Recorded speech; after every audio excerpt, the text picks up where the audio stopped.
Kembali di Breaking News Kompas TV, saudara, sikap Presiden Amerika Serikat Donald Trump terkait kebijakan terhadap Iran di tengah konflik kedua negara kerap berubah. Tak hanya soal gencatan senjata, namun juga diutusnya perwakilan Amerika Serikat untuk menghadiri perundingan di Islamabad. Apakah ini berpengaruh dengan upaya diplomasi ataukah menjadi bagian dari strategi Amerika Serikat menyiapkan serangan selanjutnya? Gaya komunikasi Presiden Amerika Serikat Donald Trump menuai sorotan di tengah konflik dengan Iran yang masih berkecamuk. Pesan-pesan yang disampaikan Trump terkait keputusan dan rencana kebijakan terhadap Iran kerap berubah. Tak hanya pernyataan yang disampaikan secara langsung, melalui pesan tertulis di akun Truth sosial miliknya, Trump juga beberapa kali menyampaikan kebijakan terhadap Iran. Hal ini dinilai memperkeruh situasi hingga memicu ketidakpastian dalam diplomasi.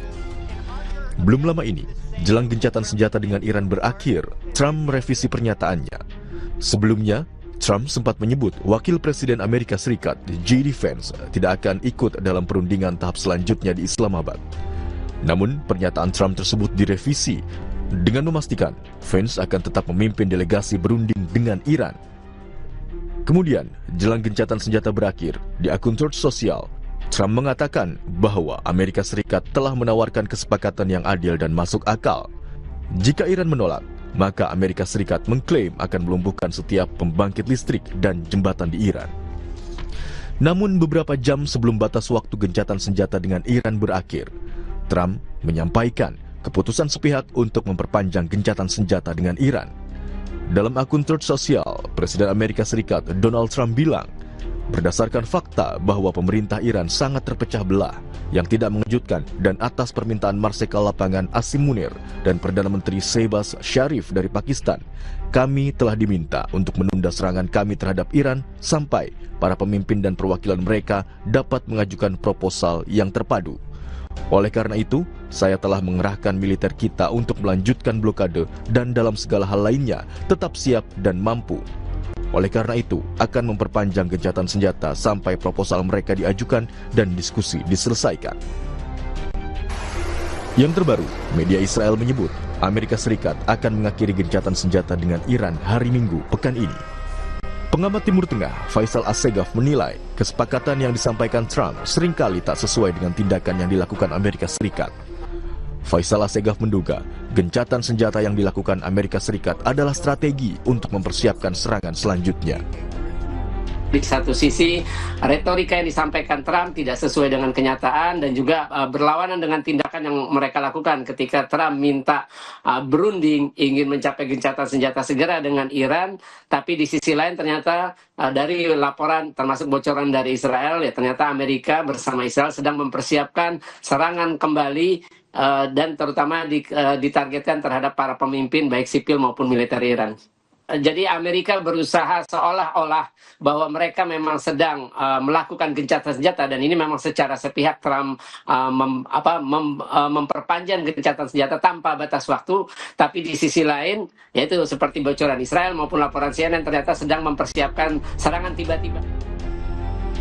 Pernyataan Trump terkait keputusan dan rencana kebijakan terhadap Iran yang seringkali berubah memicu ketidakpastian dalam diplomasi.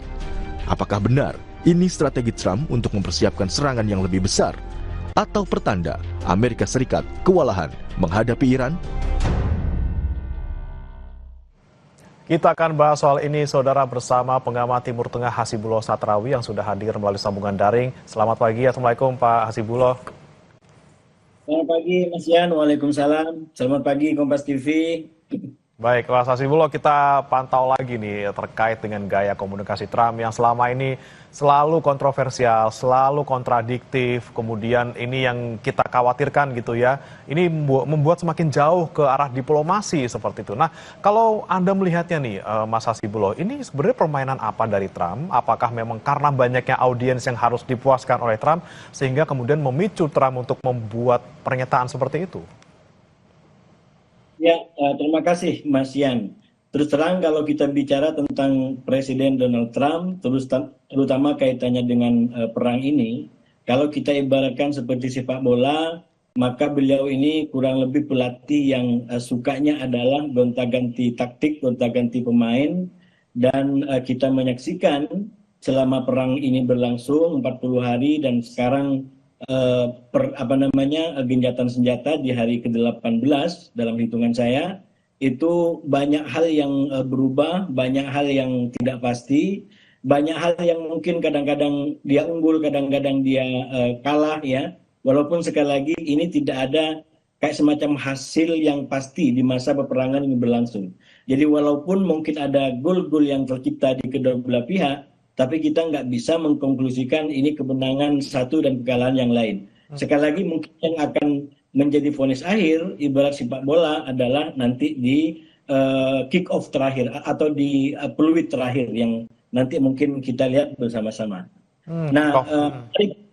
Menarik memang kalau kita bicara tentang sosok Presiden Donald Trump ini, saya menyebutnya beliau adalah ketidakpastiannya adalah kepastiannya. Kalau kita dalam satu kalimat, Donald Trump adalah ketidakpastiannya adalah kepastiannya. Kenapa? Karena banyak hal yang tidak pasti dari beliau tadi telah disampaikan, ya. Contoh-contohnya dari pernyataan maupun perbuatan-perbuatan yang akhirnya kalau itu kita pahami sebagai taktik di dalam peperangan itu menjadi sebuah kesulitan tersendiri. Jangankan bagi Iran sebagai orang yang diserang gitu ya, pihak yang diserang, bahkan kita sebagai pengamat atau teman-teman jurnalis, saya rasa tidak akan mudah untuk bisa menangkap ini kira-kira akan kemana. Namun menurut saya Mas, terutama yang terbaru, kalau kita bicara sekarang di hari ke-18 kurang lebih di 411 jam dari gencatan senjata ini, saya ingin menguji dalam tanda kutip apa yang dilakukan oleh Presiden Donald Trump dengan Amerika, dan juga di sisi lain ada Iran. Nah, mungkin bisa kita hadirkan dulu kayak semacam fakta tekstualnya sebelum kita masuk bagaimana kemudian para pihak memainkan taktik untuk mungkin kepentingan masing-masing. Jadi secara umum saya bilang ini kita bisa lihat antara kekalahan diplomasi Donald Trump dengan katakanlah politik cantiknya Iran. Kenapa saya katakan begitu? Mari kita ikutin perkembangan terbaru, misalkan tentang kunjungan menlu Iran Abbas Araghchi ke Pakistan. Ini teks aslinya begitu ya, bahwa menlu Iran berkunjung ke Pakistan dan itu direncanakan bagian daripada rentetan kunjungan luar negeri yang nanti akan dilanjutkan ke Kesultanan Oman, lalu kemudian akan berakhir di Moskow, Rusia.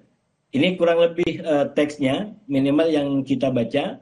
Tapi kemudian mulai ada kayak semacam propaganda ataupun informasi-informasi yang dimasukkan untuk kepentingan masing-masing. Misalkan dari Barat, dari media-media Barat, dari Amerika, itu kemudian sudah mulai ada berita-berita bahwa Iran itu mengajukan kayak semacam respon terhadap proposal yang diajukan oleh Amerika terakhir dalam perundingan pertama di Islamabad di bawah pimpinan J.D. Vance. Bahkan ada yang mengatakan besok Araghchi ini akan ketemu dengan pihak Amerika yang dipimpin oleh Witkoff dan Kushner, dan sekarang diberitakan sudah berangkat. Ini menurut saya sebuah berita dari versi Amerika, tapi kita lihat di versi Iran mengatakan melalui Kementerian Luar Negerinya bahwa Araghchi hanya akan berkunjung ke Pakistan untuk menyampaikan respon atau surat ya, atau pikiran-pikiran mengenai perang ini, tapi yang digunakan oleh Iran adalah tidak ada agenda atau tidak ada rencana untuk melakukan sebuah pertemuan langsung dengan perwakilan Amerika. Nah, menurut saya dalam kenyataan tekstual seperti ini, maka ini saya melihat dalam dua kemungkinan tadi. Yang pertama, antara kekalahan diplomasi Amerika dengan politik cantik Iran atau upaya Iran untuk melakukan manuver secara cantik. Kenapa saya katakan, saya tekankan di dua hal tadi. Kalau kita titik tekankan pada kemungkinan kekalahan diplomasi Iran, kekalahan diplomasi Amerika, itu kita lihat apakah pertemuan besok akan betul-betul terjadi atau tidak. kalau tidak terjadi, maka bagi saya ini menunjukkan kekalahan diplomasi politik, kekalahan diplomasi Amerika. Saya katakan kemarin, ketika Amerika Donald Trump mengumumkan perpanjangan gencatan senjata secara sepihak, kurang lebih di hari ke-14 ya, dari gencatan senjata, itu sebenarnya bisa kita sebut sebagai kekalahan diplomasi terbesar Amerika. Terutama karena keputusan itu diambil setelah Amerika memberikan ancaman yang paling maksimal menurut saya, dengan berbagai macam pernyataan yang disampaikan oleh Donald Trump, dari mulai serangan neraka sampai mungkin mau dikembalikan ke zaman batu. Ancaman untuk dihancurkan seluruh negeri Iran dan segala macam. Jadi ancaman-ancaman itu dikatakan sebelum keputusan itu diambil. Dan yang kedua, keputusan perpanjangan gencatan senjata secara sepihak itu dilakukan setelah syarat mutlak dari Iran, yaitu dua. Yang pertama adalah pembukaan blokade Amerika di perairan-perairan Iran terhadap kapal-kapal Iran, dan yang kedua adalah perbaikan komunikasi. Dan kita tahu dua hal ini tidak terjadi sehingga tidak terjadi perundingan. Nah, oleh karena itu ketika perundingan tidak terjadi dan justru Amerika Donald Trump melakukan sebuah gencatan senjata secara sepihak, saya sendiri secara pribadi menganggap itu adalah kekalahan diplomasi terbesar Amerika pada perang ini, sebagaimana penunjukan mujtaba pada kurang lebih hari ke-10 sejak perang ini berlangsung itu menjadi kekalahan terbesar politik Amerika semenjak perang ini. Jadi saya membedakan ada dua jenis kekalahan terbesar Amerika. Yang pertama adalah kekalahan politik yang itu dilakukan atau terjadi ketika Iran berhasil menunjuk mujtaba sebagai pengganti Ali Khamenei kurang lebih di hari ke-10 atau 231 jam dalam hitungan saya sejak perang berlangsung. Dan yang kedua hari ini adalah yaitu kekalahan terbesar Amerika secara diplomasi. Ini akan betul-betul kita buktikan nanti dengan terjadi atau tidaknya perundingan langsung di antara katakanlah Amerika dengan Iran.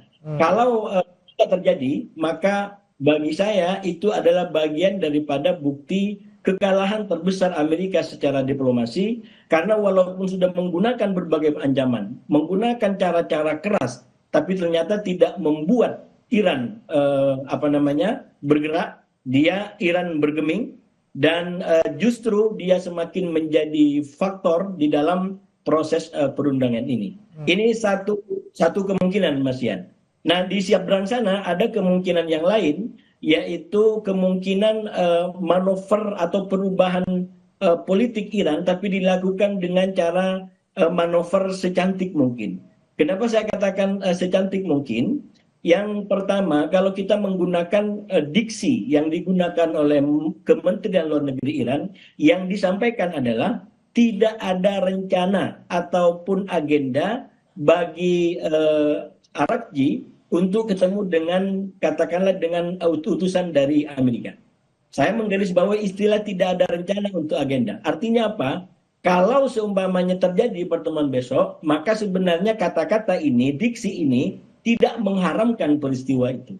Tapi ini bisa menjadi alibi bahwa memang tidak ada agenda, tidak ada rencana, tapi kemudian karena pihak Amerika datang dan Arakji masih di situ, maka bisa terjadi pertemuan itu. Jadi saya anggap ini adalah upaya manuver manuver politik, mungkin kalau di Indonesia disebut sebagai lenggak-lenggok cantik gitu ya, yang coba dimainkan oleh Iran. Substansinya sebenarnya Iran mengalami kompromi, dia mencoba menciptakan kompromi dari syarat awal dua yang begitu ketat dia sampaikan, dan kemudian dicoba untuk melakukan manuver tidak secara keras, tapi kemudian secara cantik, yaitu dengan cara yang pertama tadi pernyataan bahwa tidak ada agenda bagi Arakji untuk ketemu dengan delegasi Amerika, dan yang kedua ini dandanannya menurut saya yang digunakan oleh Iran kalau misalkan besok betul-betul terjadi,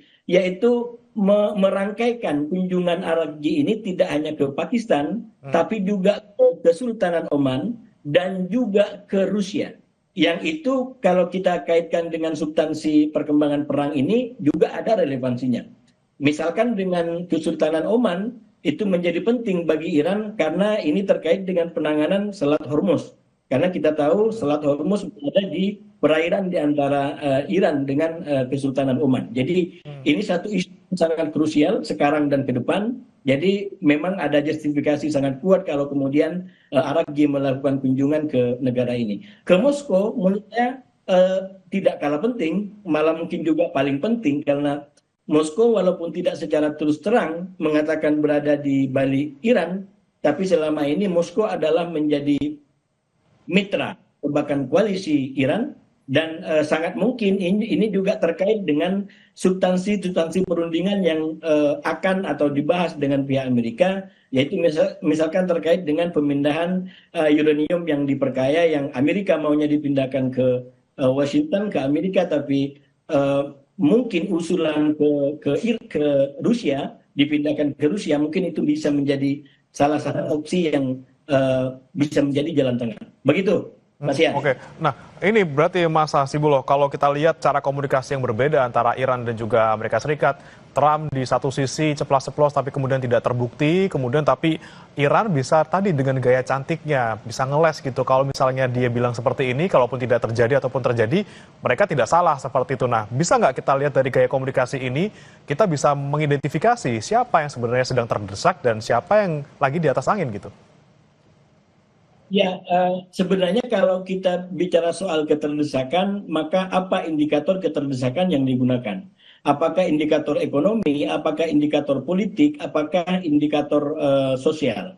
Nah, misalkan kalau kita menggunakan indikator politik, menurut saya yang paling banyak berkepentingan dengan kepentingan politik adalah Amerika. Yang selalu saya sampaikan bahwa beberapa bulan, di bulan November dia akan mengadakan pemilu sela dan itu menjadi hajat yang paling penting bukan hanya bagi Trump tapi juga bagi partainya, Partai Republik, karena kalau kalah di situ maka akan menjadi penentu bagi kepentingan daripada Trump dan Partai Republik. Yang kedua adalah hajat ekonomi yang selalu saya sampaikan, walaupun memang secara minyak disampaikan oleh Trump bahwa cadangannya Amerika adalah sangat banyak, tapi efek daripada perang ini bisa menimbulkan dampak-dampak ekonomi yang itu makin berat melanda masyarakat Amerika, dan akhirnya efek bola lambungnya adalah itu akan mencekik, itu akan mendesak kepentingan politik Presiden Trump.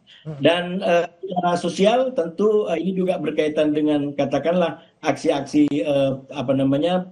demo, aksi-aksi penolakan yang itu makin masif terjadi di Amerika. Jadi saya melihat justru di Amerika tekanannya tiga hal ini menjadi sangat kuat. Dari sisi Iran sebenarnya juga sama aja. Yang pertama secara ekonomi terutama dengan Selat Hormuz ini, kalau kita baca itu dampaknya luar biasa. Saya malah meyakini secara politik kebijakan Amerika untuk mencekik Iran melalui blokade terhadap kapal-kapalnya itu sangat besar.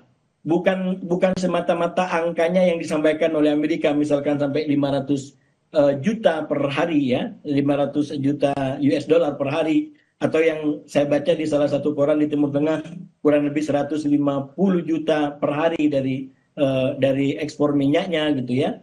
Tapi juga secara politik kita bisa mengukur tingkat keseriusan Iran dalam merespon kebijakan ini, yaitu menjadikan pembukaan Selat Hormuz sebagai syarat perundingan. Saya menganggap secara politik itu adalah menunjukkan bahwa blokade yang dilakukan oleh Amerika itu memang sangat berpengaruh. Karena itu kemudian Iran juga menjadikan itu sebagai garis merah istilahnya. Dia tidak mau berunding kecuali genjatan senjata blokade Amerika dibuka. Jadi saya melihat bahwa secara ekonomi Iran sangat-sangat terpengaruh. Cuman sekali lagi ini kalau bagi Iran yang sudah bertahun-tahun di blokade, apakah kemudian tingkat keterpengaruhan dari katakanlah kesengsaraan ini, dari kemelaratan ini kalau dalam bahasa Indonesia, itu akan sama dampaknya seperti di Amerika. Nah ini yang bagi saya mungkin sama-sama rugi sekian dolar, katakanlah sama apa namanya 1 juta US dollar misalkan sama-sama rugi, tapi dalam konteks Iran itu mungkin dianggap tidak terlalu karena sudah bertahun-tahun mereka dihukum, jadi dalam tanda kutip sudah biasa susah, sudah biasa melarat karena keadaan-keadaan yang kemarin. Tapi 1 juta US dollar bagi rakyat Amerika dengan yang selama ini, katakanlah ini bukan soal angkanya ya, saya cuma kasih gambaran sama-sama besar, tapi secara sosial itu akan lebih kuat di Amerika karena Amerika mungkin tidak terbiasa dengan kesusahan rakyatnya ya, tidak terbiasa dengan apa namanya sanksi-sanksi yang selama ini dilakukan. Nah oleh karena itu saya melihat tetap dampak daripada perang ini akan lebih banyak dirasakan keterdesakannya terutama di Amerika. Dan terutama lagi bagi Iran secara hukum dia nggak punya pilihan. Bagaimana dia memilih? Dia maunya tentu tidak diserang, tapi ini adalah justru Amerika dengan Israel melakukan serangan. Karena itu saya selalu sampaikan ini faktor keempat yang tidak dimiliki oleh Amerika dan Israel. Amerika dan Israel justru faktor hukum, faktor legal itu menjadi faktor minor yang paling besar. Dan saya melihat gara-gara itu dia harus kehilangan katakanlah banyak dukungan daripada negara-negara Eropa, dia tidak mendapatkan dukungan dari NATO, dia tidak dapat dukungan dari katakanlah mitra-mitra yang lainnya. Kenapa? Karena memang Donald Trump dan Netanyahu dalam perang ini sama sekali tidak melibatkan katakanlah unsur hukum, unsur diplomasi, unsur persekutuan yang selama ini terbiasa dilakukan oleh Amerika. Oke, sama-sama tertekan, tapi kemudian tekanan lebih besar mungkin akan dirasakan oleh Amerika Serikat. Tapi siapa yang akan bakal tahan dengan tekanan-tekanan ini? Kemudian siapa yang akan menyerah duluan atau membuka diplomasi duluan? Atau siapa yang kemudian melepas dulu Selat Hormuznya untuk bisa bernegosiasi? Jangan dijawab dulu, Mas Hasibullah. Tetap bersama kami, saudara, di Breaking News Kompas TV.